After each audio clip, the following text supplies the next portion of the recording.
bienvenidos a Paleopolítica y Cultura. Hoy tenemos un invitado que es un amigo antiguo, nuestro amigo del canal, bueno, amigo de la mayoría de los fundadores del canal, mío personal. Y bueno, vamos a hablar de un tema que creo que nos atañe mucho y nos pesa mucho lo que está pasando ahora. Y es que estamos viendo cómo con el surgir de esta crisis sanitaria se están demonizando algunos grupos minoritarios, siendo como por ejemplo el caso en la India, que cuando surgió esto de la cuarentena hubieron redadas del gobierno hindú, de la policía. Hubieron redadas en mezquitas y obviamente muchos dieron positivo, como era de esperar. Entonces se le está dando un manejo político también a esta cuestión del COVID y en cierta forma es un manejo que digamos que tiene mucho que ver, como con el caso de George Floyd, ¿no?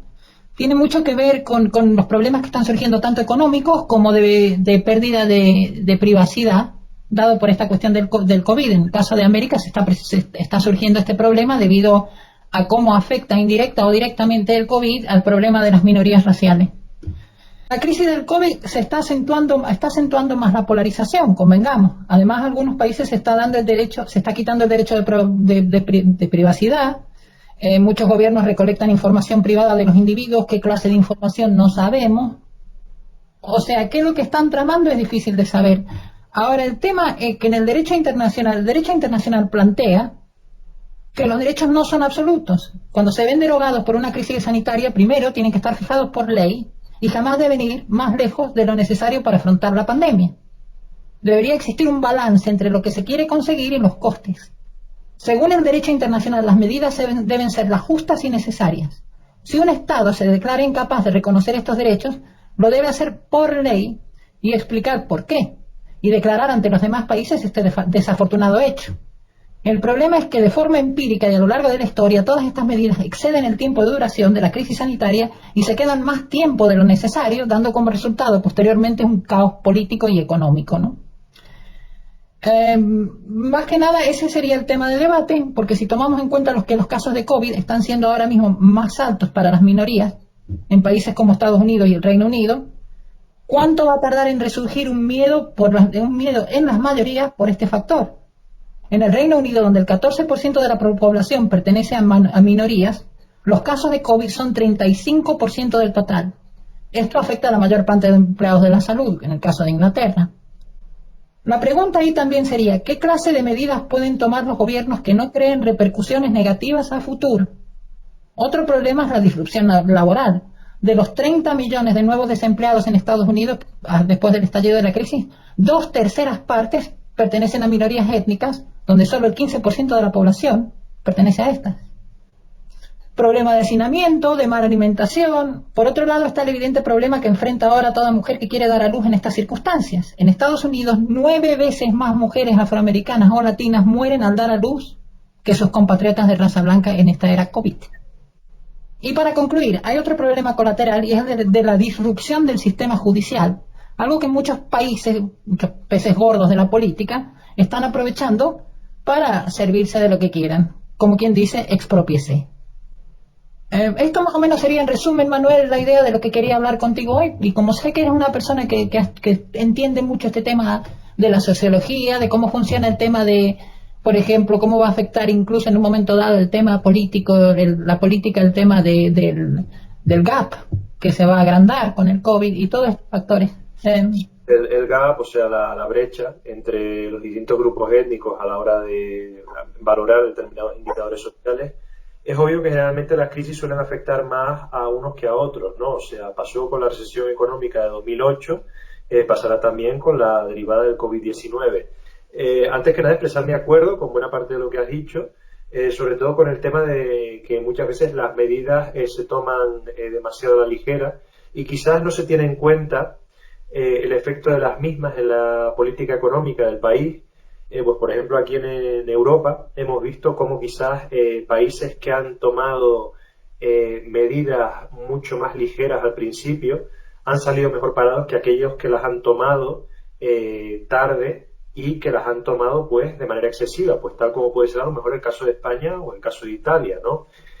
Por ejemplo, países como Alemania, Grecia, Portugal son países que tomaron medidas en los primeros días de la propagación de la pandemia y no tuvieron que tomar medidas tan extensivas como las que a lo mejor tuvo que tomar el gobierno de España, ¿no?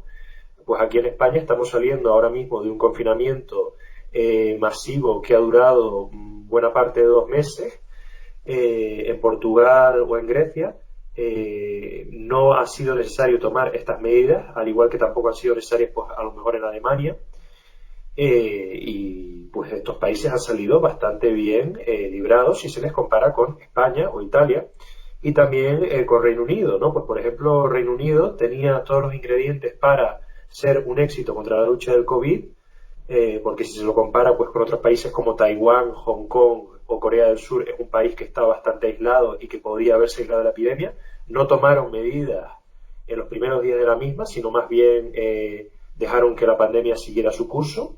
Y sin embargo, pues ahora Reino Unido es el país con mayor exceso de mortalidad según las estadísticas en Europa, incluso más que España o más que Italia. No todas estas muertes se deberán lógicamente al COVID-19, pero es importante valorar que no es tanto las medidas que se toman, sino cuándo se toman. Y muchas veces a algunos países les ha servido tomar medidas más superficiales en el principio de la pandemia antes que tomarlas de manera excesiva cuando ya la misma está más avanzada, ¿no? Lógicamente, pues yo soy sociólogo, no soy ni biólogo, ni epidemiólogo, ni virólogo, no pretendo estar dando lecciones de ningún tipo, o lógicamente cuando toda esta pandemia se estudie dentro de unos años, se valorará mejor cómo lo ha hecho cada país.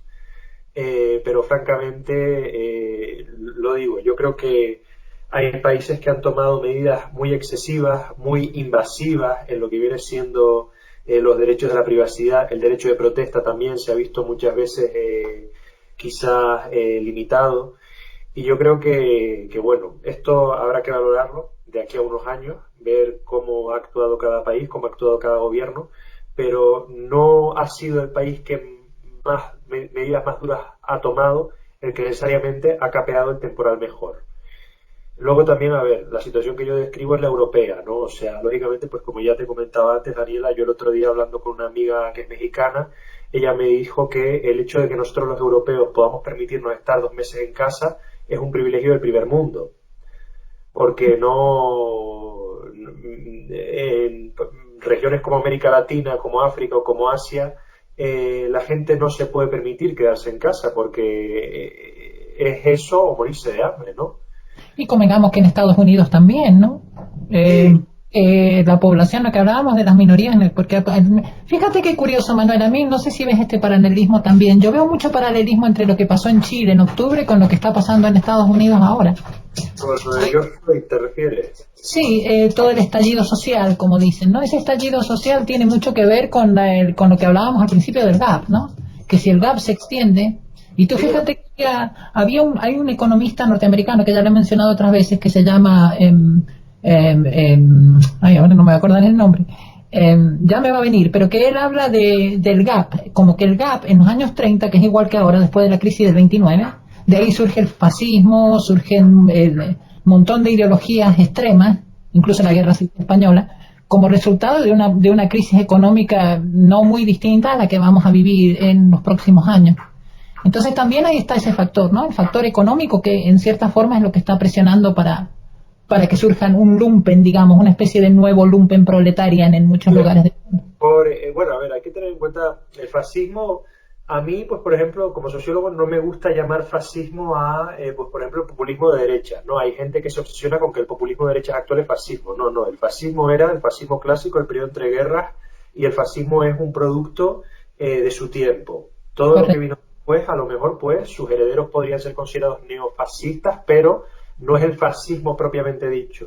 Y en exacto, pero ese es el punto. Convengamos que no va a ser igual, ¿no? A los 30 es parecido por una cuestión cíclica, pero lo que el individuo de esa época era un individuo, digamos, construido de otra manera al individuo que tenemos ahora, ¿no? Era un individuo sobre todo desmovilizado, ¿no? Era un individuo que bebía del servicio militar, porque el fascismo nace, pues, los fascios italianos de combattimento nacen en 1919, fundados pues por Mussolini como una asociación que concentra veteranos de guerra que están desmovilizados, que están muy descontentos con la situación de su país.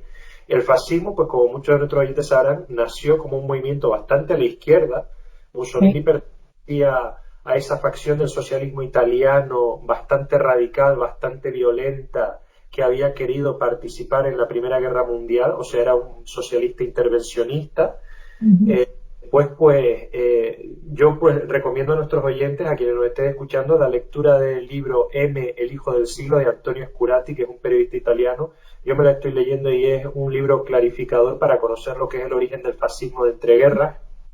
Pues a ver, Mussolini, como ya digo, y perdón por extenderme demasiado, nace el fascismo como un movimiento muy a la izquierda, pero a medida que va adquiriendo poder, va quizás congraciándose un poquito más con la derecha liberal, porque se convierte en un movimiento de clases medias, porque claro, las clases medias, Italia en los años 20 es un lugar muy violento. Están sucediéndose en las zonas rurales mucha ocupación en las fábricas, sobre todo las clases urbanas y los ricos propietarios agrícolas son quienes ven al fascismo como un posible muro de contención ante lo que ellos perciben como los excesos socialistas, ¿no? Y por eso mismo el fascismo en el 21... Es una reacción, ¿no? El fascismo es una reacción. ¿No? Sí, es una reacción. Pero es una reacción, convengamos, a ese Lumpenproletarien que sale del GAP del 29, ¿no? Que surge como del desastre económico, ¿no? Del resentimiento, porque convengamos que si el rico es cada vez más rico y el pobre cada vez más pobre, va a haber más resentimiento, y que al haber más resentimiento van a haber más extremos, ¿no? Sí, y de hecho un gap similar se está notando ahora, pues por ejemplo, la generación de nuestros abuelos lo tuvo bastante fácil para prosperar, la nuestra no tanto, la nuestra pues está viéndose cada vez más difícil progresar económicamente.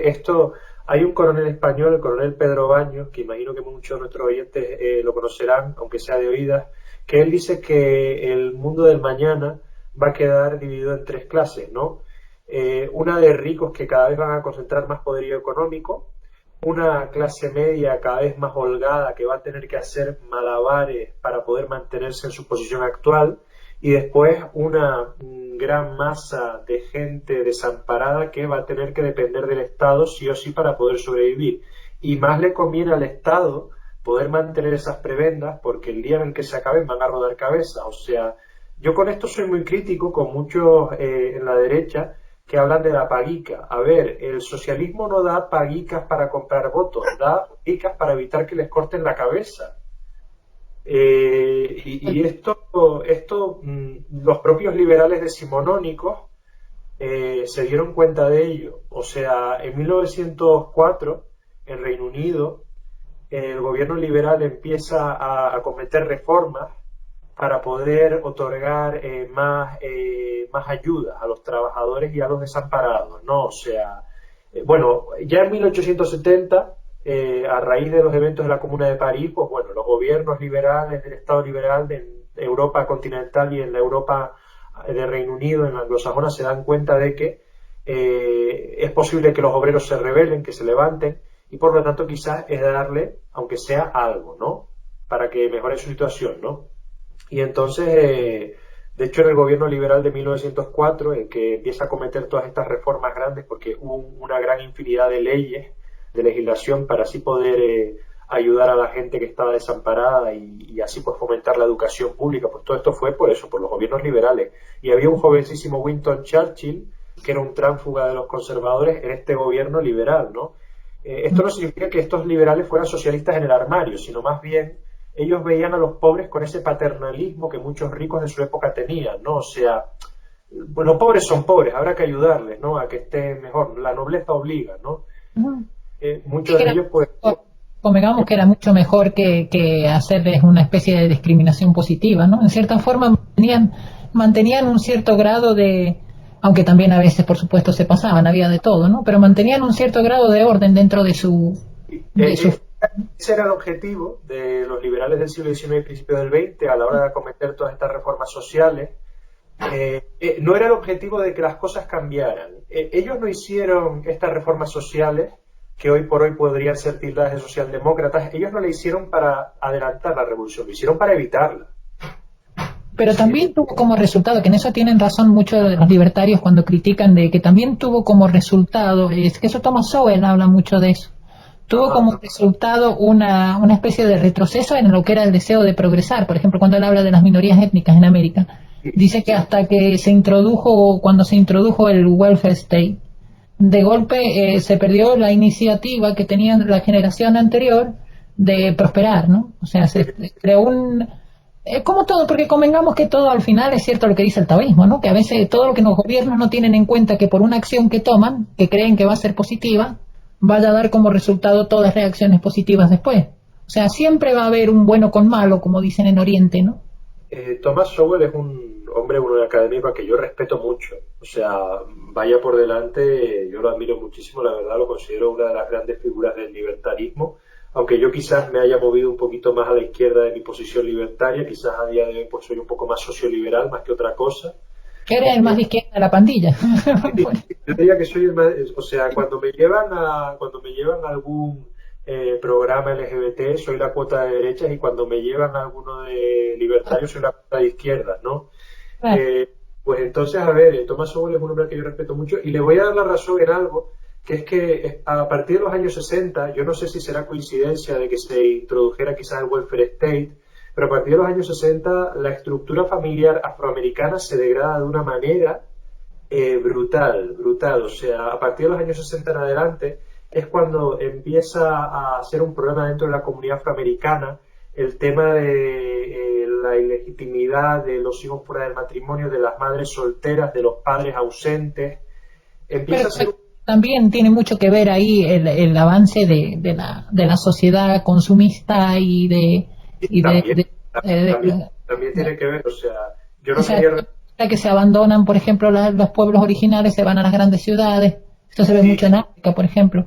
Entonces llega un momento en el que se pierden esas ataduras familiares, ¿no? Como me pasaba en África, que veía a los niños esto que le decían los huérfanos y no son... Pregunto, pero estos niños tienen los padres muertos, y te dicen, no, los padres están vivos. Sí, pero... En Estados Unidos se sucedió, el otro día yo lo hablaba, perdón por interrumpirte, pero es que si no se me va a olvidar el hilo, que el otro día hablaba yo con una amiga de que en Estados Unidos un fenómeno muy poco conocido sociológicamente es el de la gran migración afroamericana, que se produce sobre todo después de la Primera Guerra Mundial. Es cuando millones de afroamericanos salen del sur profundo buscando una vida mejor en el oeste, en California y también en las grandes ciudades del norte. Es ahí cuando se crean pues todos los barrios de mayoría afroamericana, que a día de hoy son Chicago. Sí, Chicago, Detroit, o sea que a día de hoy son estos barrios una señal de identidad, ¿no? En las grandes ciudades del norte estadounidense.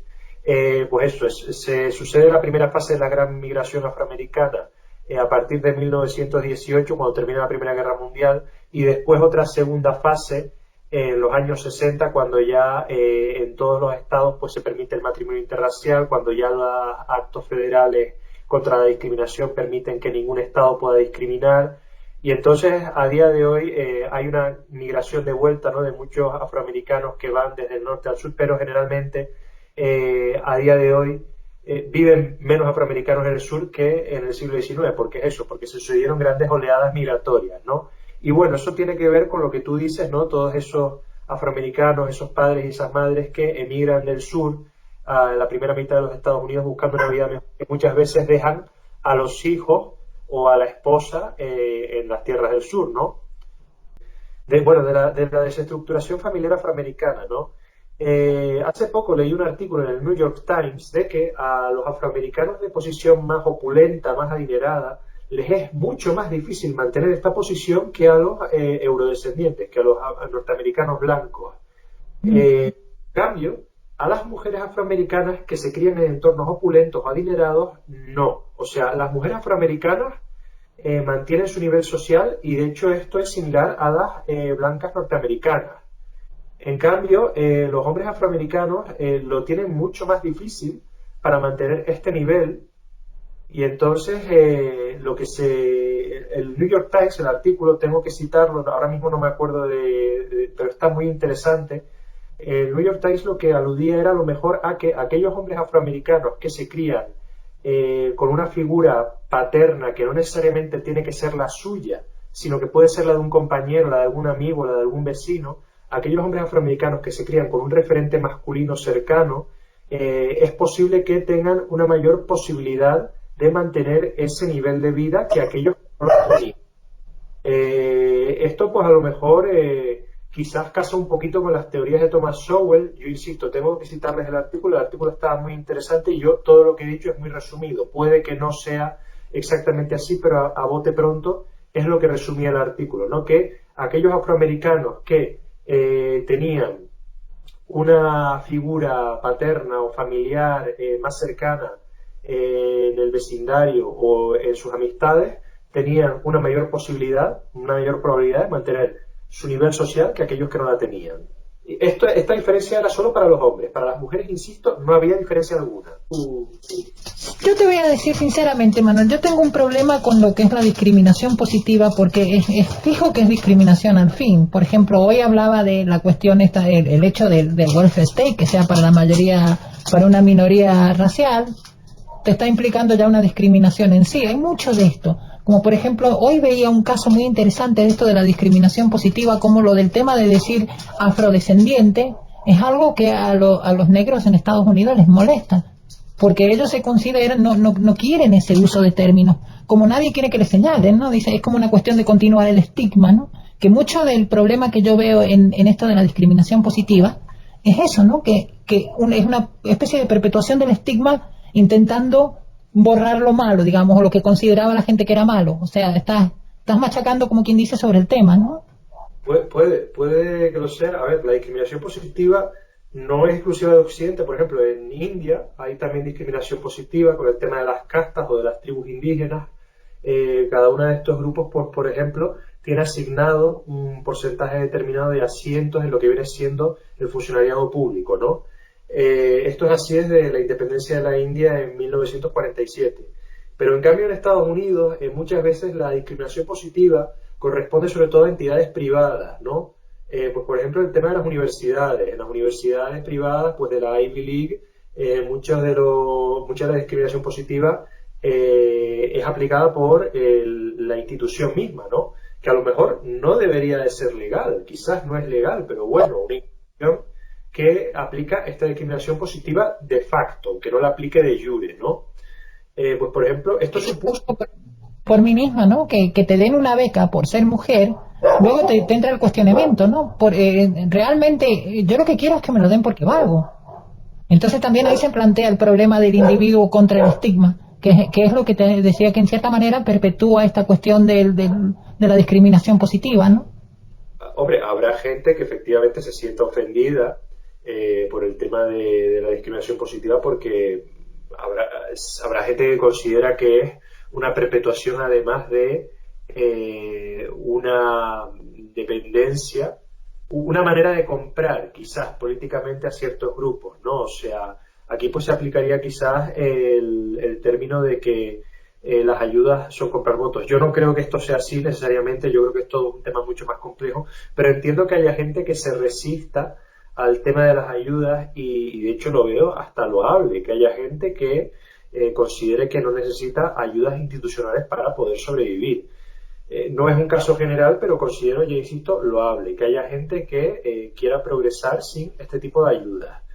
De todos modos, pues por el tema de las ayudas en las universidades a estudiantes de determinadas etnias, se ha demostrado contraproducente para otras, pues por ejemplo para los estudiantes de origen asiático, ¿no? Hay que tener en cuenta que los estudiantes de origen asiático están sobrerepresentados en la educación superior en Estados Unidos, y para ellos el tema de las cuotas les ha supuesto algo malo para ellos, quiero decir.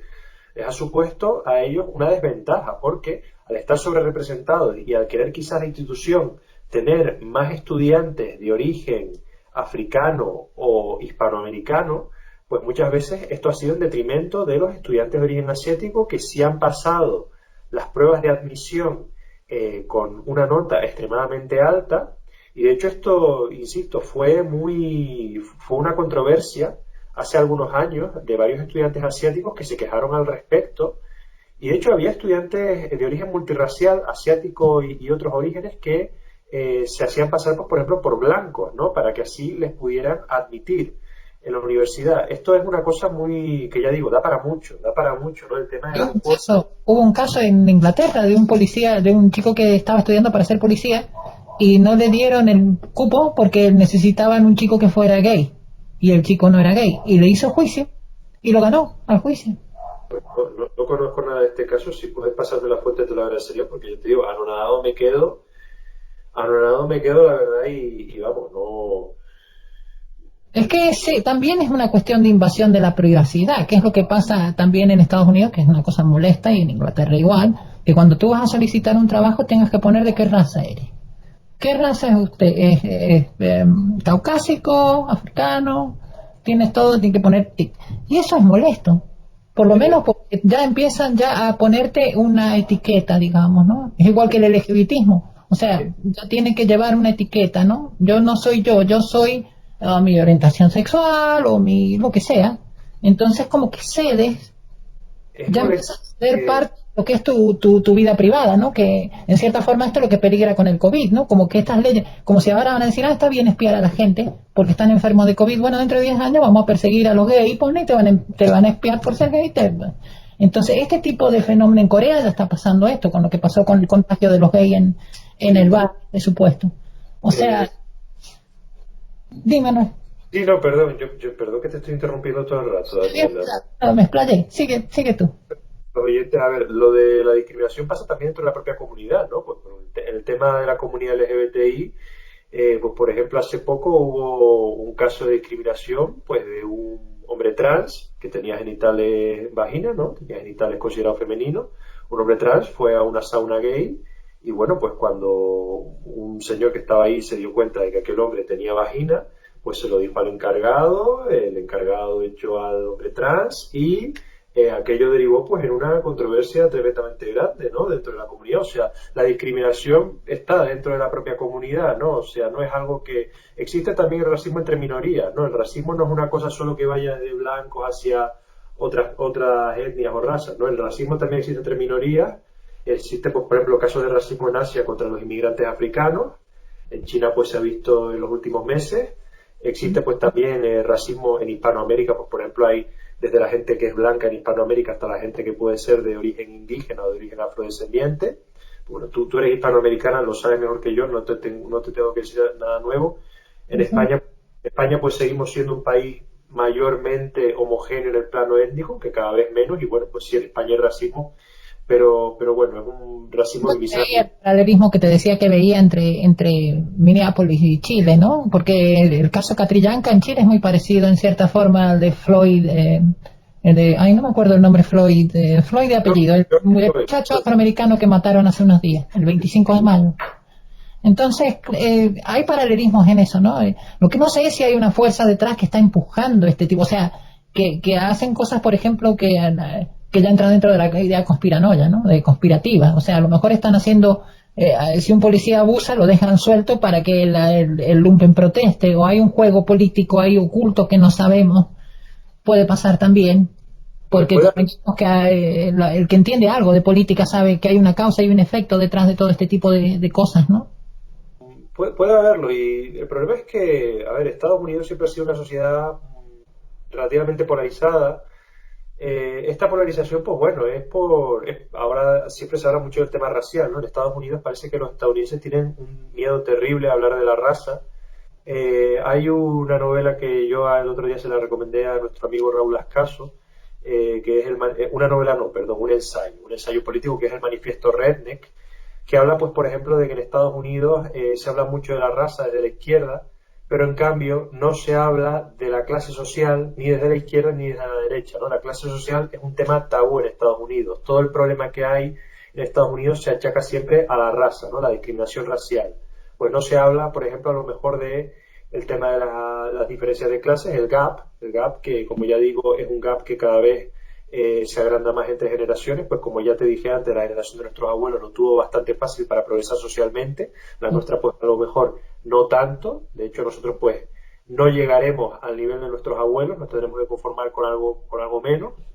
Pues, por ejemplo, del caso español, ¿no? O sea, de mi caso, no sé cómo será en América Latina, pero el caso es que el tema de marcar la raza en las estadísticas oficiales es un tema que además se prevé, como tú bien has dicho, una invasión de la privacidad, y de hecho hay algunos países como Francia que están intentando plantearse el camino contrario, que están intentando eliminar cualquier señal de identidad de los currículum y solo incluir lo que viene siendo la formación.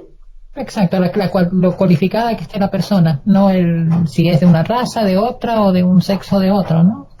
Tenemos la experiencia laboral, ¿no? Porque, a ver, en Francia, aunque no hay estadísticas oficiales de la raza o la etnia, de hecho son ilegales, según tengo entendido, en Francia pues sigue habiendo una población de origen magrebí y de origen africano muy importante, ¿no? Y aunque alguien no te ponga en su currículum si es de origen magrebí, tú viendo el nombre, lo más probable es que lo sepas. Pues Pero hay una cosa graciosa que tienen los franceses, que fíjate que un francés, aunque sea negro, sea de origen árabe o sea de origen francés, europeo, fíjate que todos tienen cara de francés. Sí, es verdad que hay fenotipo, es verdad que hay un fenotipo en Francia y que quizás a mí, pues, por ejemplo, me cuesta muchas veces distinguir entre un francés de origen magrebí y un francés de origen europeo, ¿no? Vamos a llamarlo, porque, a ver, Sí, la inmigración a Francia, si bien la inmigración africana se sucede en el siglo XX, Francia siempre había sido un país de inmigrantes, ¿no? Sea italianos, polacos o armenios, o españoles, que hay muchos franceses blancos que tienen... español, sí. Correcto, correcto. Y famosos han habido también de origen español. Pero para no desviarnos del tema, ¿cómo se vive en España esto, Manuel? Porque yo recibo ahí, veo de los amigos de todos ustedes, los amigos de Facebook y los amigos en todos lados, veo que ya hay como una especie de hartazgo de la imposición del gobierno con respecto a los controles sanitarios, a las mascarillas y a todo este tipo de cosas. Lo que es sobre... Sí, ¿cómo está la situación en ese sentido? A ver, lo que yo veo quizás es una mayor polarización en el plano político, pues porque nuestro Congreso yo creo que cada vez parece un poco más que un patio de colegio, ¿no? Pues por ejemplo, te comenté antes el otro día la controversia que hubo con la discusión entre la portavoz Cayetana del PP, del Partido Popular, que para quienes no sean españoles o estén versados en política española, pues es el partido conservador mayoritario en España, y después entre Cayetana Álvarez de Toledo y entre Pablo Iglesias, que es nuestro vicepresidente, que es de Podemos, que es un partido bastante a la izquierda, ¿no? Muchos conocerán ya a Podemos, el partido, pues por su conexión a lo mejor con determinados elementos políticos de América Latina. Claro, el Frente Amplio en Chile, etcétera, sí. Exacto, o sea, ya pues obviamente todo el mundo conoce quién es Podemos y conoce quién es Pablo Iglesias. Pues bueno, hubo un rifirrafe en el Congreso. Después hubo otro Espinosa de los Monteros, que también es del partido Vox. O sea, estos últimos días nuestro Congreso está pareciendo más bien un patio de colegio. Y francamente, yo en mi entorno lo que veo es mucho hartazgo, porque es que parece que cualquier crítica pequeña que le hagas al gobierno te hace susceptible de ser de derecha, y yo creo que no. Habrá mucha gente en la izquierda que también está criticando al gobierno. De hecho, el otro día en el periódico Público leí un artículo de un columnista de izquierdas que decía no creo que sea algo propio de la derecha, sea algo exclusivo de la derecha, la crítica al gobierno. Creo que la crítica al gobierno debe también se ha vuelto transversal, ¿no? ¿Eh? Se ha vuelto transversal, pero también estoy viendo en España como una crítica de la política en general, ¿no? Porque me acuerdo una amiga que publicó el otro día el tema de las protestas, y salían las protestas de Vox, por un lado, todos enmascarados con la bandera de España, y del otro lado las protestas de Antifa, todos enmascarados con la bandera negra. Entonces, negra y roja. O sea, al mismo tiempo están mostrando una sumisión al tema de las mascarillas y el tema de todo esto, ambos bandos. Entonces el bando que es contrario, que hay un bando contrario, digamos, que se cansó de las mascarillas y todo esto, ve como que los políticos están intentando empujar al mismo lado a todo el mundo. Entonces se crea una reacción en contra de la política en general. Eso estoy viendo un poco. No sé tú, Manuel.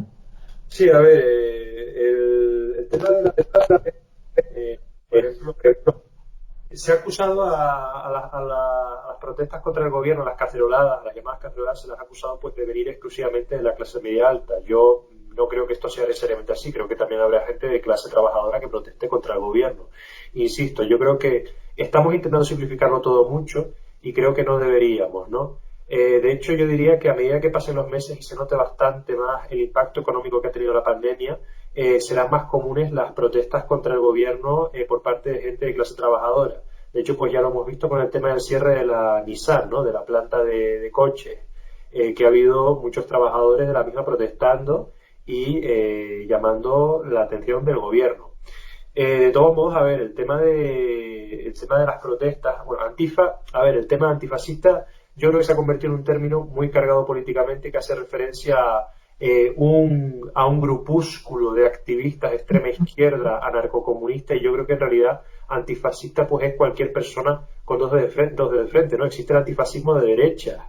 Sí, no, hablamos de Antifa como lo que es, ¿no? Que es una secta, una especie. Aquí hay mucho, en Valparaíso, en la ciudad donde yo vivo, tienen control y se encargan mucho del tema de ocupas, o sea, de las viviendas que están desocupadas, se encargan mucho de lo que es usurparlas. Y de saqueos también, detrás de los saqueos se dice que ha habido mucho apoyo, aunque el saqueo no se sabe, porque el lumpen muchas veces tiene varios orígenes, puede ser, por lo menos lo que fue en Chile, mucho que ver con el narcotráfico y con muchas cosas también. Pero ahí Antifa está metido, digamos, en todo el pescado podrido, como quien dice. Pues a ver, aquí ha habido un movimiento Ocupa bastante importante en España, aunque en España hay que subrayar que la mayoría de viviendas ocupadas pertenecen a entidades bancarias o a entidades públicas, o sea, es decir, se habla mucho en la televisión española de las viviendas de particulares ocupadas y es verdad que estos casos son muy denunciables y yo apoyo a que, pues en este caso, se expulse a quien esté ocupando ilegalmente una vivienda, si esta pertenece a un particular y más aún si el particular la necesita, e incluso si no la necesita, ¿no? Pero por eso mismo yo digo, ¿no? Se habla mucho en la tele de los casos de viviendas particulares ocupadas, aunque estos son una minoría. En España, pues la gran mayoría de viviendas ocupadas pertenecen a entidades bancarias o a entidades públicas, que no estoy justificando en ningún momento la ocupación ilegal, ¿no? Pero a ver, yo creo que todo hay que observarlo un poco en su contexto, ¿no? Bueno, yo me acuerdo de España porque estaba en Madrid en esa época. Me acuerdo cuando el movimiento Ocupa que has mencionado comenzaba, no tenía nada que ver con Antifa, tenía No, más que ver con los anarquistas, con la CNT, iba sí, por otro lado la cosa, no era una cosa, digamos, violenta de matar al facho pobre, como dice Antifa, ¿no? es- Era, no tenía esa mala onda, digamos, ¿no? Yo en esa época simpatizaba, de hecho me gustaba Bakunin y estaba en esa movida, ¿no? sí, ¿no? Cambié, cambié, ¿Cómo? cambié, pero en esa época me tiraba un poco todo el tema del anarquismo así puro, ¿no? Y de ahí es donde salen los Ocupa. Sí, de hecho el movimiento Ocupa tenía su propia simbología, ¿no? Que era un círculo cruzado por el rayo y la flecha, ¿no? O sea, el movimiento Ocupa es verdad que bebía más del anarquismo y a ver, el movimiento Ocupa, hay ocupas de derecha, hay ocupas de ultraderecha. Pues, por ejemplo, en Italia tenemos el movimiento Casa Pound, que está bastante cercano a lo que viene siendo el neofascismo en Italia, y aquí en España tenemos el caso de Hogar Social Madrid, ¿no? Que son ocupas de ultraderecha, que de hecho, pues bueno, han fundado una especie de entidad para dar alimentos solo a españoles de origen, ¿no? Sí, convengamos que hay una derecha boliana, digamos, que es una derecha que es anticapitalista, ¿no? Que el capitalismo lo ve tan mal o peor, incluso que ahí también de Benoit hay Sí, muchos autores de estos entran y filósofos de estos entran en esa categoría, Dugin también en Rusia, que el total, capitalismo es tan destructor, lo ven tan destructivo, digamos, como un marxista-leninista, o totalmente. más, o más, en un momento dado, ¿no? Son todos estos filósofos de la Nouvelle Droite francesa que surgieron en los años 60, con Julio Evola, como tú bien has dicho, y Mm. John Alexandre Dugin, aunque Alexandre Dugin fue un poquito más reciente, no tiene que ver más con el tema del nacionalbolchevismo, de Limonov. Y bueno, de Limonov yo tengo pendiente leerme su biografía, ¿no? La que publicó Manuel Carrer. Y como Eh, nacen de ahí, nacen de esa idea de que, por ejemplo, que hay cosas que yo las veo en cierta forma correctas, ¿no? Que lo que es sí, el capitalismo desenfrenado destruye la familia, por ejemplo, pues sí, pues hay un cierto elemento de eso, ¿no? De que al industrializarse, nos liberamos, digamos, al liberarnos todo de todo, terminamos en una situación en la que estamos sin familia, o sea, es como todo, tiene su parte de verdad, como todo, ¿no? Todo enseña. es un poco como la diferencia entre el capitalismo y eh, me estoy oyendo ahora mismo, creo, ¿no? No, ya no, Ah, ya no. ya lo arreglo. En Vale. el auricular. Es la diferencia entre el paleoconservadurismo y el paleolibertarismo, ¿no? Pues, por ejemplo, hay una revista conservadora de American Conservative, que yo la leo mucho, y es una revista paleoconservadora, y yo, pues, por ejemplo, simpatizo mucho más con un paleoconservador a veces que con un paleolibertario, porque el paleolibertario a lo mejor tiene demasiada fe en la fuerza del mercado, como resolución de todos los conflictos sociales. El paleoconservador es un poco más chapado a la antigua. El paleoconservador además idealiza mucho algo que a mí me gusta, que es la vida en el campo, ¿no? Ujú. El conservador idealiza mucho ese retorno al mundo rural, alejándonos de la industria, de esas grandes urbes babilónicas que se han convertido en las capitales el día de hoy. De hecho, en esta revista, en The American Conservative, había un columnista que llamaba a la unificación entre conservadurismo y ecologismo, ¿no? Él decía que es que simpatizaba con Greta Thunberg porque, aunque no lo dijera de una manera correcta, el espíritu de lo que decía era el verdadero, ¿no? O sea, había que abandonar un poco esa vida desenfrenada en las ciudades de contaminación, de industria, de estrés, y había que volver de nuevo pues al campo, ¿no? El tema Pero de la enajenación, ¿no? sí, tiene que ver mucho con eso. Sí. Volviendo de nuevo al tema de las protestas del hay a día de hoy, ahora, algunos activistas de izquierdas están intentando recuperar la enseña nacional, la bandera de España, después de haberse alejado de ella durante los últimos 20 años, ¿no? En España, la enseña nacional, y esto es algo que creo que solo ocurre en España, no ocurre en otros países que hayan sufrido dictaduras o gobiernos autoritarios, solo ocurre en España, yo creo. En España, la enseña nacional, el exhibirla emplaza inmediatamente al que la exhibe en una posición ideológica de derecha, y este ha sido un alienamiento que la izquierda ha hecho durante muchos años, durante los últimos 20 años, y la izquierda ahora, ideológica en España, se está dando cuenta de que este alienamiento al que han sometido a todo aquel que porte con orgullo el símbolo nacional reconocido a nivel global, pues la izquierda se está dando cuenta de este error y está intentando recuperar el nacional, ¿no? O sea, pues por eso mismo ahora a lo mejor en redes sociales progresistas, en las redes sociales más de izquierda, pues podrás ver quizás la enseña nacional salpicada pues con símbolos como España es sanidad pública, España es derechos LGBTI, España es feminismo. Es decir, lo que está intentando hacer ahora la izquierda en España es reivindicar la enseña nacional y asociarla a ideales progresistas como el laicismo, los derechos de las minorías étnicas, los derechos de las minorías sexuales.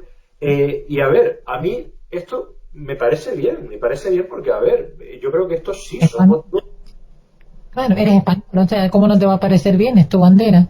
Ahora, el tema es cuánto de esto tiene que ver con esto del COVID, porque eso hasta hace poco, eso sonaba impensable hasta hace poco, ¿no, Manuel? Hace poco que alguien de izquierdas en su perfil de Facebook se pusiera la bandera de España en señal de orgullo, eso hace 2 meses impensable. Nadie lo hubiera pensado. O sea, esto hace 2 meses hubiera parecido de locura que alguien cortase la enseña nacional.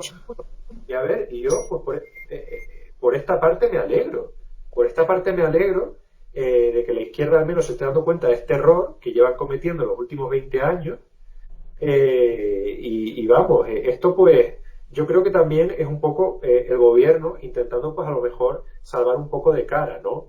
Lo que viene siendo la situación actual, porque ya te digo, el descontento con el gobierno está contribuyendo a la polarización social, pero insisto, aunque ahora esté exhibiéndose mayormente desde la derecha, es posible que dentro de unos meses tengamos también protestas de izquierda, sobre todo si la situación económica va a peor. O sea, yo creo que si la situación económica va a peor y si el gobierno quizás no es capaz, como ya dije antes, de mantener esas prebendas que está prometiendo, las protestas contra ellos irán a peor.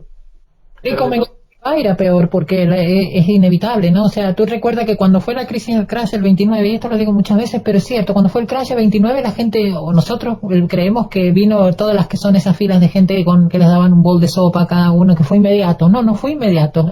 Tardaron 3 años, recién para el 32, más o menos ya se empezaba a ver el desastre verdadero. O sea, y va a ser más o menos así. Tú dale 1 año, dale 2, porque la cuarentena, el resultado de los costes, porque la cuarentena, convengamos que tengas dinero o no, tiene un coste. Y tiene un coste sobre que eso es una cuestión ya de Mises, ¿no? De la repercusión de la economía, que no sabemos, la impredictibilidad, ¿no? De que esto va a tener una consecuencia con esto, con esto, con esto. Tu cuarentena tiene un coste que va a pasar una factura a futuro, ¿no? Y ese futuro es donde vamos a ver el problema. Lo veremos y es verdad lo que tú dices, Daniela, de que quizás de aquí a 2, 3 años veamos efectivamente el impacto mayoritario de la pandemia y bueno, para ese entonces, eh, sálvese quien puede, que Dios reparta suerte, ¿no? Que dicen. Sí. Eh, Mira, por ejemplo, yo estuve pensando en lo que me comentaste antes de lo de las cuotas pues para mujeres o así. Tiene que ver, pues, por ejemplo, con un tema que estoy investigando, el feminismo estatal, ¿no? El feminismo estatal, pues, por ejemplo, era lo que se llevaba a cabo en países pues, como la Unión Soviética, ¿no? O sea, que en muchos casos es un referente de este tipo de políticas públicas, ¿no? Eh, un 58% de los ingenieros soviéticos en 1980 eran mujeres, un 58%.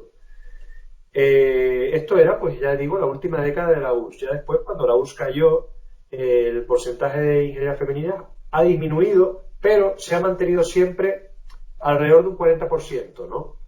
Y de hecho, pues en Rusia sigue siendo la carrera de ingeniería buscada por mujeres, aunque no al nivel de los años 80. Pero, por ejemplo, en contraposición, las mujeres en ingeniería en Estados Unidos nunca han llegado a ser ni el 10% de las promociones, ¿no? Es un poco, pues a ver, Fíjate que ahí es curioso porque decía hay un estudio de Jordan Peterson que habla de eso, que dice que en los países donde más se fomenta la diferencia entre géneros, menos diferencia hay en cuanto a carreras y este tipo de cosas, y en donde más se intenta abolir la diferencia, digamos, en cuanto a cómo se visten, etcétera, y a ser iguales, menos mujeres, y que más mujeres enfermeras, más, o sea, se va al opuesto, ¿no?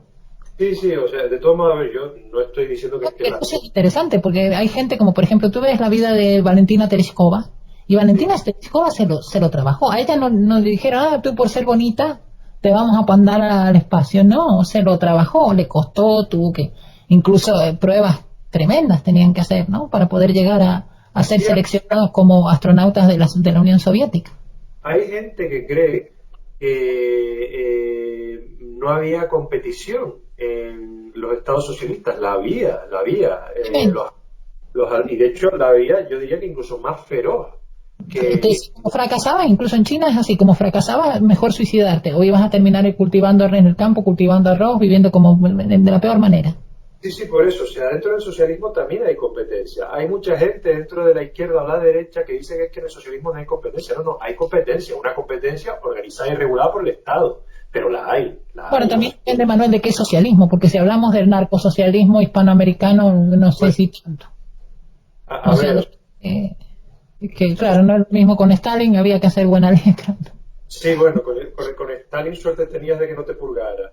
Exacto, y había que hacer buena letra y para si querías hacer algo tenías que demostrar más que nada que valía. Tenías que comerte la cancha, como dicen en el sentido de fútbol, ¿no? O sea, tenías que salir con toda la garra, con toda la fuerza.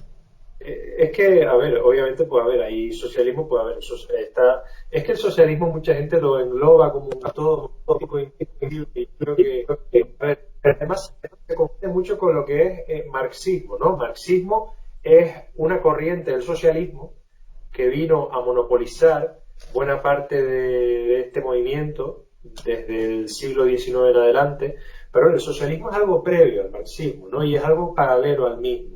Y dentro Entonces, del marxismo también hay muchos marxismos. Por ejemplo, ahora está el marxismo este de la cuarta ola, que es muy parecido, lo que hablábamos antes, muy parecido a la nueva derecha, ¿no? El de la cuarta ola, que por ejemplo el aceleracionismo de Nick Land, ¿no? uy, uy, uy, Que uy. habla de cómo estamos yendo en una fase del tiempo en la que según para después de la cuarta revolución industrial no va a existir el proletariado, porque va a estar todo operado por máquinas. Entonces la idea misma, ahí llegamos a lo que hablan del el paraíso marxista, ¿no? Llega pero de otra manera. O sea, A- eh, a- hay muchas variantes de pensamiento en esto, ¿no? Pues, por ejemplo, yo he leído el otro día sobre el posadismo, que el posadismo es una corriente del trotskismo que surgió en América Latina. El que la fundó se llamaba Posadas y era miembro de organizaciones trotskistas, ¿no?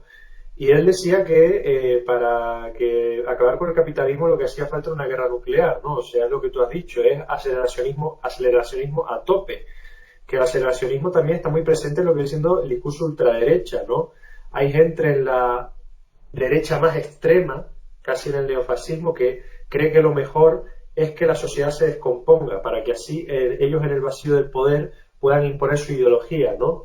Yo, pues, por ejemplo, dentro de lo que viene siendo el supremacismo blanco de Estados Unidos está el personaje de David Duke, que David Duke era líder de los caballeros del Ku Klux Klan, y ese personajillo, él siempre instaba a votar o apoyar líderes demócratas, ¿no? Líderes del Partido Demócrata. Y claro, los del supremacismo blanco, los de su propio bando ideológico, le preguntaban, pero bueno, ¿y usted por qué apoya a políticos progres, a gente que es progresista? Ah, pues porque cuanto peor, mejor para nosotros. O sea, cuanto él apoyaba a políticos progresistas bajo la creencia de que acelerando la supuesta caída de los Estados Unidos, el supremacismo blanco podría volver a reinar. O sea, él apoyaba a los demócratas porque pensaba que fomentando la inmigración, Estados Unidos caería y ahí ellos podrían imponer su ideología. Y dentro del anarquismo también. Fíjate personajes como el Unabomber, ¿no? El Unabomber, por cierto, lo han leído, el libro es muy recomendable, se lo recomendamos a los que nos estén viendo, porque si bien era un asesino y todo lo demás, que no se puede negar, el libro es muy bueno. Merece la pena leerlo porque hace un análisis muy profundo de la sociedad postindustrial, ¿no? Y también están en esa idea. Bueno, en el caso de Luna Bober es distinto. Él quería matar a los que están avanzando la tecnología hacia el control total de los individuos, ¿no? Que es a lo que estamos yendo ahora, sobre todo con el COVID, ¿no? Que no sé si por accidente o de forma deliberada es lo que ha hecho el COVID. Entonces, eso es a lo que se oponía Luna Bomber, era eso. Por eso los atentados eran contra ingenieros informáticos y gente que estaba avanzando en estos temas, ¿no? En inteligencia artificial y demás. Theodor Kaczynski, el Unabomber, pues efectivamente era un terrorista, porque realmente yo creo que él entra dentro de la definición de lo que es el terrorismo, ¿no? Lo que no implica que no tuviera una gran inteligencia, que la tiene, y francamente, bueno, el manifiesto yo no me lo he leído, pero me gustaría leérmelo, y de hecho lo tengo pendiente, lo tengo aparcado. A mí, yo como sociólogo me gusta mucho leer sobre toda forma de extremismo político. De hecho, mi trabajo de fin de carrera lo hice acerca del tema, ¿no?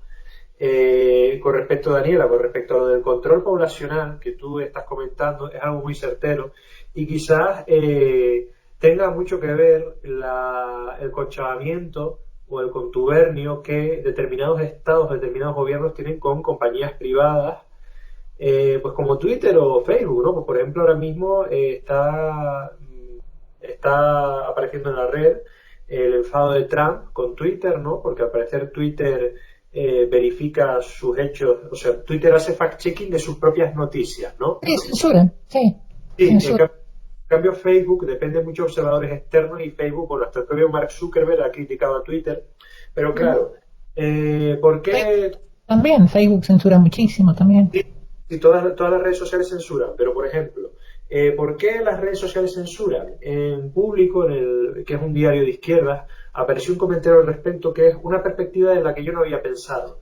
Todas estas redes censuran porque si permiten la diseminación de bulos, de noticias falsas, pierden credibilidad, pierden usuarios, eso económicamente a ellos no les conviene, y ya no solo por ahí, sino que también ellos, toda esta información que están reuniendo a base de likes, a base de compartir, esta información la tendrán que vender. O sea, la información que están reuniendo estas compañías privadas de nuestros datos, ellos pueden vendérsela posteriormente a gobiernos o a otras compañías privadas. Sí, pero yo he escuchado que hay un problema peor también por el que surge mucho de la censura, surge porque hay empresas que están manejadas por ciertos lobbies políticos, empresas chinas, sin ir más lejos, que patrocinan, que van a quitar dinero de patrocinado o van a dejar de patrocinar si permiten este tipo de información. O sea, eso hay mucho de eso. O sea, también hay, más allá de que pueda haber lo que hablábamos en un debate el otro día, que estaba Raúl también, de que pueda haber esto de que el limón, que si debiéramos permitir decir que el limón cura el cáncer y la gente se muere porque consume una magufada, más allá de eso, también hay una cuestión política de que China quiere que ciertas cosas no se sepan. Y va a pagar para que no se sepan, y si saben va a dejar de pagar. De hecho, yo cuando comenzó todo esto del confinamiento advertí a muchas personas que no viesen a China como ejemplo, porque es verdad que mucha gente de mi círculo veía el control que habían hecho los chinos de la propagación del virus y mostraban admiración, ¿no? Y yo dije, cuidado con admirar a China, cuidado porque China no deja de ser un gobierno totalitario o autoritario, como lo quieran llamar los politólogos, pero yo creo que China entra dentro de la definición de totalitario. China no deja de ser un gobierno totalitario, de partido único, militarista, que viola rutinariamente los derechos humanos de sus ciudadanos y de los ciudadanos de otros estados. O sea, cuidado con admirar ese hiperintervencionismo estatal a lo chino para contener una pandemia, porque la pandemia en China se habrá contenido, sí, pero todavía no sabemos a qué coste, porque, más que nada porque los chinos no nos lo quieren contar. Y de hecho, eso que dices es verdad porque yo conozco a mucha gente del exilio hongkonés o del exilio taiwanés viviendo en España, y es verdad que China tiene unos tentáculos muy largos, y es un estado expansionista, aunque sea, incluso yo me atrevería a decir que es expansionista en el sentido poblacional, porque a ver, China a la hora de implantar su influencia en el Tíbet o en Xinjiang, que es la región donde están los uigures, ¿no? Que es esta minoría musulmana que ha sido encerrada en campos de concentración por China, ¿no? China, al instaurar su supremacía en estas regiones, lo ha hecho mandando cientos de colonos de la etnia Han, que es la mayoritaria en China, para así poder influir en la demografía de esta región, ¿no? China es consciente del poder que le confiere la demografía étnica, en el aspecto étnico de las regiones, ¿no? Y por eso mismo, aunque China tiene 56 grupos étnicos, el mayoritario sigue siendo el Han, y por eso mismo es el grupo sobrerepresentado, ¿no? En lo que Sí, es que es como como una especie de monarquía, son casi monarquías, ¿no? Sí, bueno, Solapada, pero... Hace poco estuve leyendo la historia del último emperador de China. A quienes no la hayan visto, por favor, recomendación cinematográfica, El último emperador de Bernardo Bertolucci, una película maravillosa que nos cuenta la última vida del emperador de China, el emperador Puyi. Pero los chinos siempre han sido monárquicos, incluso de hecho para mí el mejor manuscrito que se ha escrito, mejor libro que se ha escrito sobre cómo ser un buen monarca es el Tao Te Ching. O sea, ellos siempre tuvieron la idea de la monarquía, siempre fueron de seguir a un líder, tradicional, es tradicional para los chinos, no tienen la forma de vida nuestra occidental, que es más de pequeños, de la Edad Media, de pequeños estados, de que si no me gusta lo que dice este me voy a quedar al otro. No tienen ese tipo de flexibilidad, han sido imperios por siglos, ¿no? Sí, de hecho, China más que yo diría que tendencia a la monarquía, yo diría tendencia al caudillaje, ¿no?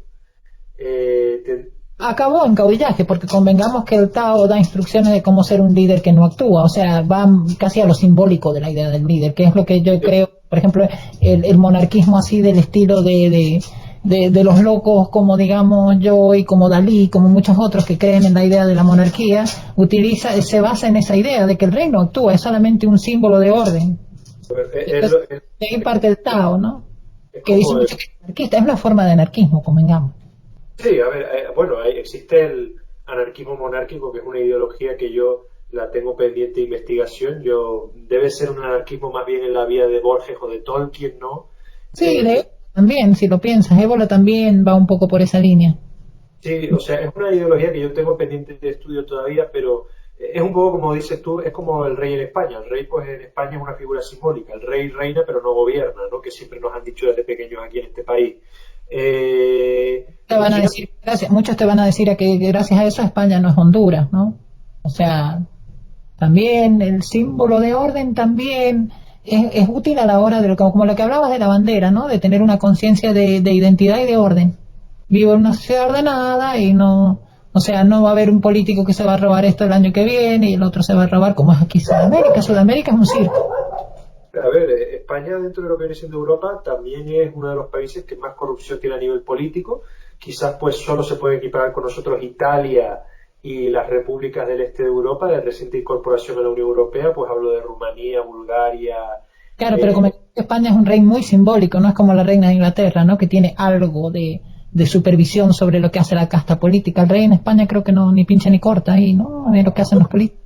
es el jefe de Estado Mayor de las Fuerzas Armadas, o sea, tiene un cierto rol militar y de hecho se le ha visto vestido con un uniforme en las últimas semanas, ¿no? O sea, también, a Sí, ver, la pandemia habrá querido.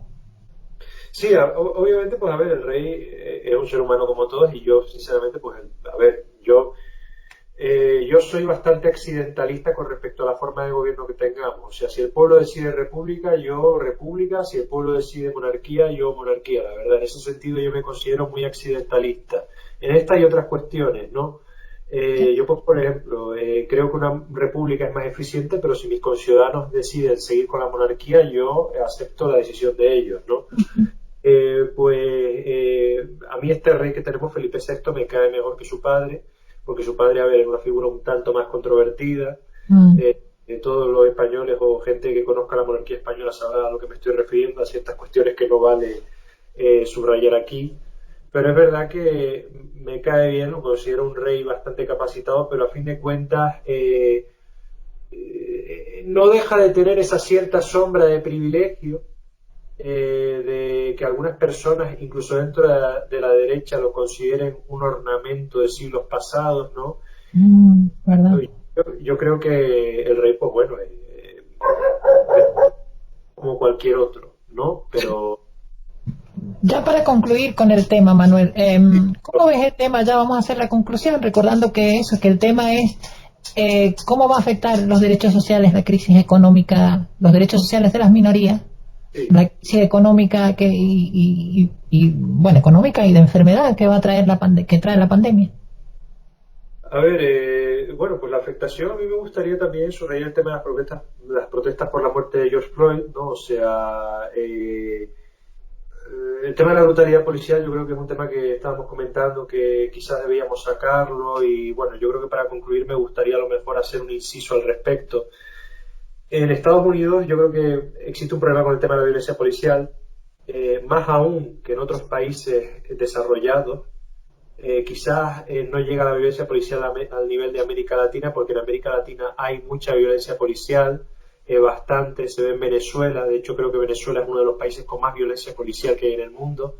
Es uno de los países más violentos a todos los niveles, ¿no? Venezuela, pero Sí. también hay una violencia de carácter policial que se puede ver sobre todo en las protestas contra el gobierno chavista. Ujú.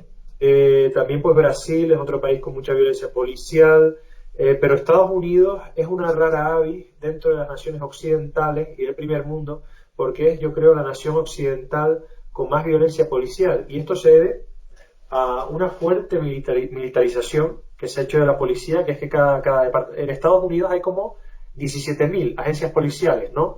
Entre agencias federales, agencias estatales, agencias locales, regionales, que la violencia policial afecta sobre todo a minorías étnicas, particularmente a negros e hispanos. Esto tiene mucho que ver con la guerra contra las drogas. A partir de los 70, el nivel de encarcelamientos per cápita empieza a subir en Estados Unidos como la espuma. Antes no había subido tanto, antes el nivel era comparable con el de cualquier nación desarrollada, pero de los años 70, particularmente con Nixon, pero sobre todo a partir de Reagan y su famosa acta en 1986 contra las drogas, ahí es cuando empieza a subir el encarcelamiento de minorías étnicas por temas de drogas como la espuma, a veces por simple presión, Bueno, ¿no? pero también Thomas Sowell habla de eso. Ahí volvemos al tema del principio, ¿no? Thomas Sowell habla de que también hay mucho de subcultura, ¿no? Que eso pasa mucho en Sudamérica. Si te fijas lo que es la cultura de los barriadas pobres, es una subcultura de la no cultura, o sea, de no buscar aprender lo del occidental, blanco, lo que sea, o sea, de aprender sobre, de volverse básicos, digamos, ¿no? Sí, a ver, Esto, porque eso lo investigó muy bien Thomas Sowell con los hijos de los soldados americanos negros que nacieron en Alemania, que fueron al colegio en Alemania y se crearon como alemanes, que terminaron teniendo un coeficiente intelectual igual que el de los alemanes o más alto, ¿no? Y, sí, en América eso no se da, pero no se da un poco por esa subcultura, ¿no? Que decía Sowell, eso. Gente que se abandona, que dice, no me interesa saber la cosa de los blancos, ni ganar dinero, ni nada de esto, quiero vivir así como un animal. hombre, Y a ver, yo como sociólogo me cuidaría a lo mejor quizás de expresar el CI como medida exacta de la inteligencia, pero incluso si lo aceptáramos, es verdad que el CI de la población afrodescendiente de Estados Unidos, en los indicadores, ha subido bastante en los últimos años. Ya, esa gap que dio mucho a la derecha para escribir en los años 80, esa gap se está reduciendo. Se está reduciendo, pues, a ver, por una mejora en las condiciones de vida, que es verdad que la brutalidad policial sigue, que es verdad que el encarcelamiento masivo sigue, pero también es verdad que las condiciones de vida de los afroamericanos han mejorado mucho en los últimos 20 años y esto... Ahí en las marchas se veían descapotables, veían los cabriolets afrodescendientes con cabriolets. No solo por eso, sino también pues porque, por ejemplo, el índice de homicidios dentro de la población afroamericana ha descendido de manera brutal desde 1990, que es cuando alcanzó su culmen, ¿no? Pues entonces, desde ese entonces, los afroamericanos han estado sufriendo menos riesgo de morir una muerte violenta, ¿no? La brutalidad policial es denunciable. Más que nada porque este hombre, el Derek Chauvin, creo que se llama, el policía que acabó con la vida de George Floyd, este hombre tenía investigaciones previas por usar violencia contra detenidos. Y la verdad, francamente, yo entiendo, yo entiendo las protestas, entiendo el sentido de las mismas, pero simpatizo también con aquellas personas que están viendo peligrar sus negocios dentro de las protestas. Pero pasa lo mismo que aquí, al final se patean en contra, porque si tú le quemas el negocio a un pobre obrero, a un pobre pyme, a un pobre trabajador, estás haciéndote propaganda en contra. Eso pasó aquí en Chile exactamente igual. Y que la gente tenga que poner ahora en Estados Unidos negocio, nosotros somos negros también y tenemos este negocio para que no te quemen el negocio, es una barbaridad. Eso ya, bueno, al lumpenproletariado, ahí ya vamos a la cuestión leninista pura, ¿no? Vamos a armar la revolución destrozando los cimientos de toda la base del cimiento económico y de todos los cimientos de cohesión social, ¿no?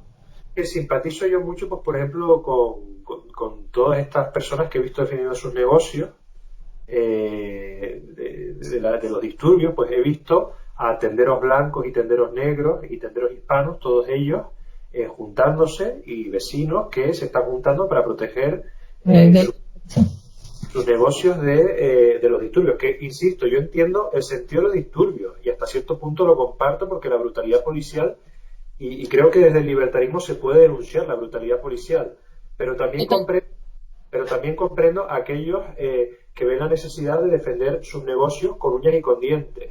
Y de hecho yo diría que simpatizo con estas personas bastante. O sea, yo entiendo que haya gente armada hasta los dientes defendiendo de que no le quemen la tienda. Y creo que no entra en contradicción el defender a ellos con el defender el sentido de la protesta. Creo que se pueden defender ambas cosas. Sí, con lo cual ya empiezas a sospechar de una mano negra detrás de todo esto, pero no negra en el sentido racial, sino negra en el sentido de... Sí. En fin, Manuel, lo dejamos si quieres por hoy. Me ha encantado estar contigo. Muchas gracias. No te he presentado bien, tendría que haber dicho Manuel Perdomo, sociólogo. Cuando queráis los dos, o cuando quieras tú o Raúl, pues me llamáis. Sí, cualquier otro para entrar en un debate lindo, habría que plantear algunos, seguir planteando debates lindos, seguir manteniendo el tema del canal de debates, ¿no? Porque la idea de este canal era de hacer debate.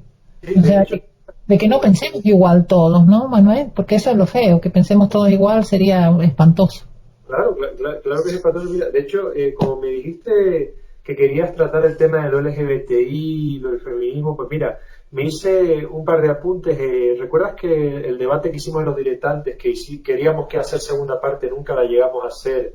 Ese debate del tema de la intersexualidad, su relación con lo trans. He descubierto mucha información interesante al respecto, y si quizás en algún futuro, en algún debate... Estamos todos más maduros, sabemos más, ¿no? Eso es lo lindo, de que como a medida que vamos aprendiendo todos, vamos mejorando lo que podemos aportar.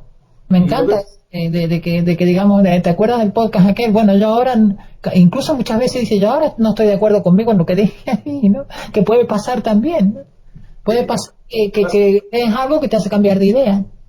Pasa a veces, y de hecho a mí me ha pasado muchísimo, y yo creo que eso sobre todo lo que te enseña es humildad, ¿no? Humildad, porque tú te comparas con cómo eras antes y te das cuenta de que siempre estás aprendiendo, ¿no? Te das cuenta de lo poco que sabes, ¿no? A medida que vas creciendo intelectualmente. Exacto. Encantado de haber estado aquí, Daniela, contigo. Me alegro mucho de poder hablar en vivo y en directo. Y bueno, espero que todo esté bien allí, de que todos estamos ahora con el mismo problema, ¿no? Pero que espero que allí se solucione. Sí, cada país, como decías tú, se va a solucionar distinto de alguna manera, ¿no? Esperemos. Bien, Besitos. Daniel, besitos a ti.